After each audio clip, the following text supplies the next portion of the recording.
Hey, what up, everybody? This is Stevie Breach coming to you here today. Tonight, after Monday Night Raw on the WWE Network, they're going to be running a special called Undertaker versus Brock Lesnar one-on-one. On Saturday night, when I got home from work, me and my buddy, we watched the Undertaker versus Brock Lesnar matches from the WWE Network.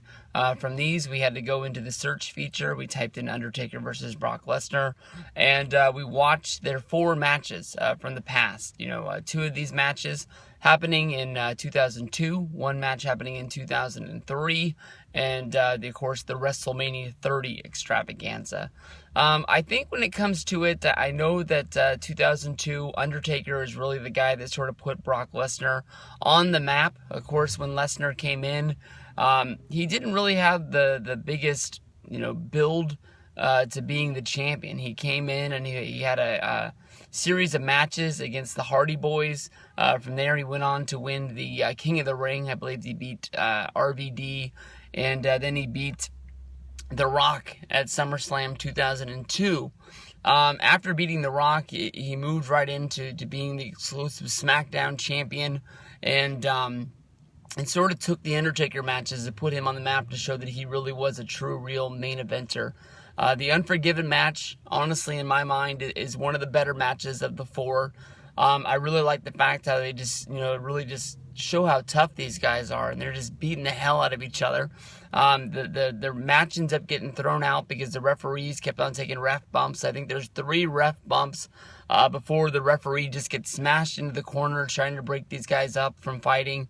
And the ref just says, fuck it, this one's not going to happen tonight. As they fight their way up the ramp because they're not done. And it's more about respect more than anything else. Undertaker grabs Brock Lesnar and throws him through the actual physical set. That's where the Titantron is. He throws him right through where the cutout of Unforgiven is. And it's a really, really cool thing to see. And from there, they go on to having a Hell in the Cell match at No Mercy 2002.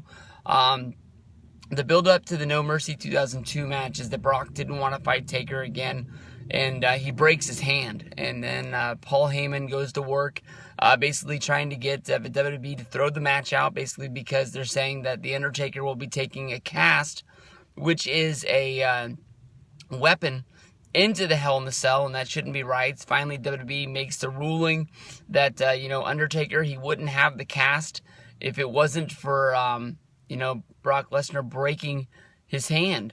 So basically they say that the fight's still going to happen. And from there, Brock Lesnar goes and breaks the hand once again. And the cast ends up being a little bit of a advantage for the Undertaker. But in the long run, you can only hit somebody with a broken hand so many times. And Brock Lesnar and Paul Heyman go into full effect, working the cast and the hand over. They ended up taking Paul Heyman's belt, wrapping it around Undertaker's cast, basically sort of hanging Undertaker's hand in the ring. And, Brock Lesnar hits it with a steel chair, rips the cast off, and then he just goes to work on the hand. I've never seen anybody really work a hand over, but Brock is punching the hand, and it's a funny thing to see. In the end, Brock ends up overpowering the Undertaker, hitting him with the F5, getting the 1, 2, 3, climbing to the top of the Hell in the Cell, and staking his claim over Undertaker's yard, saying basically, now this is my place. And it was really an overtaking thing for Brock Lesnar to show that he beat, one of the biggest legends in the WWE at that point. Brock Lesnar had been in the WWE for less than a year. Undertaker at that point in 2002 had been doing this for over a decade. And it was one of the biggest names in the business. And at this point, we've already seen Brock beat Hogan, The Rock, and Taker. Brock, of course, never ended up working Stone Cold Steve Austin. So, those are all the biggest names that were in WWE at that point. From there, it would be a whole nother year before we get another Brock versus Taker match. And honestly, when it comes down to it, this was the worst of the 4. No Mercy 2003. It was built up as a rematch. Of course, they were building up the fact of everything that had happened the year before, especially with the Hell in a Cell happening on the same card the year before.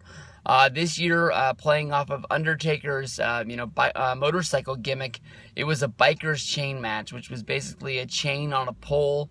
Once you got the chain, it became legal.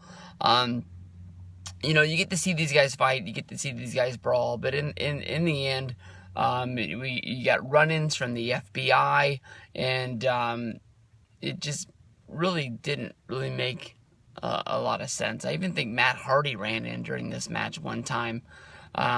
So it is what it is. Matt Hardy ran in during the first match at Unforgiven. That's what it was. But the FBI, they definitely do run in during this No Mercy 2003 match. Brock, of course, gets the win in this one.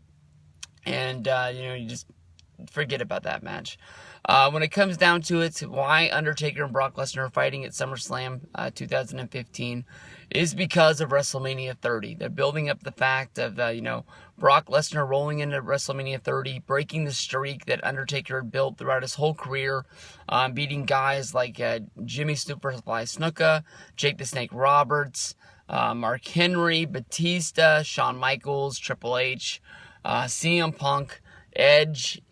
Basically any name that's been in the business has gone up against Undertaker, and Undertaker has been able to put them in the ground at WrestleMania 30. It was all done for. I mean, basically, WrestleMania 30, Undertaker comes out. He's got the 21 caskets up there on the ramp, and it was a very significant thing to have all those up there, showing what Undertaker had done. But in a matter of minutes, Brock Lesnar breaks the streak, makes you forget about everything that had happened. Everyone in the Superdome, everyone at home was shocked. I don't think the match was all that great, but I'm sure that WWE, who makes great packages for matches, is going to find a way to put this together. In the early moments of this match, Brock Lesnar hits a German suplex on The Undertaker. Undertaker lands right on his head. You can tell that he's slow to get up and a little bit groggy, but right after that spot, Brock Lesnar hits him with a clothesline. Undertaker rolls out of the ring by doing a little flip-de-roo over the top rope, landing on the floor on his feet. Goes immediately into cell mode of, giving the Undertaker glance at Brock Lesnar. And if he had a concussion and he was out of it, something in him flipped the switch and he went into automatic mode, because when Undertaker is sort of moving around the ring, you can tell that he's a little bit groggy, and he's not 100% on his equilibrium. But when he's doing spots, I mean, he's going through the motions. I don't know if it's because Paul Heyman or Brock Lesnar is telling him what to do, and he's just following instructions like he's a puppet on a string. But in the end, I believe it took 3 F5s, and Taker stayed down. 1, 2, 3. Everybody remembers where they were. I remember just thinking that it was an accident. The ref made a mistake, because you heard the 3 count. You knew the match was over, but it seemed like the bell never rung. It took forever for any graphic to come on the screen. It took forever for Justin Roberts to say that Brock Lesnar had won. It just seemed like it just wasn't supposed to happen. Everybody knows about all the fan faces that were out there, and everybody just was going crazy. Hell, even NoDQ.com took the Instagram picture from Assault and Battery, good old Ravi, of me, Miguel, and Ravi at the show, making the big-time sad faces. Just can't believe that Undertaker had lost. And now Taker's coming back. He stopped Brock Lesnar from winning the championship at Battleground. I know it doesn't make a lot of sense why Taker wouldn't show up at SummerSlam that year or at Night of Champions when Brock Lesnar was wrestling John Cena for the WWE Championship. But they had to have this match. They knew that there was a lot of money. They needed a big main event for SummerSlam, and they got it. I mean, they've got everybody hook, line, and sinker. It's for the people who don't really like to think about it that much. If you really like to think about it, why did Taker fight Bray Wyatt at WrestleMania 31? But it is what it is. But I think they're just going to act like that match never happened. And tonight they're going to give it a good special. I think it's going to feature a lot about WrestleMania 30. A lot like when Undertaker fought Triple H at WrestleMania 27. They acted like the match had never happened before, even though at WrestleMania 16... No, not 16, because that's WrestleMania 2000. WrestleMania 18, I apologize, from the Astrodome. Those guys had a hell of a match. I think they just didn't really want to talk about Undertaker being the biker guy at that time. But we'll have to see. If you got time today, before Monday Night Raw, watch those matches. They're probably all 20 to 30 minutes long. The WrestleMania 30 match isn't the main event. But all the other ones are the main events of the show. Definitely watch the Hell in the Cell, because those guys beat the hell out of each other, and it's a damn good match. So I'm going to get to work, and I'll see you guys a little bit later with some Monday Night Raw talk.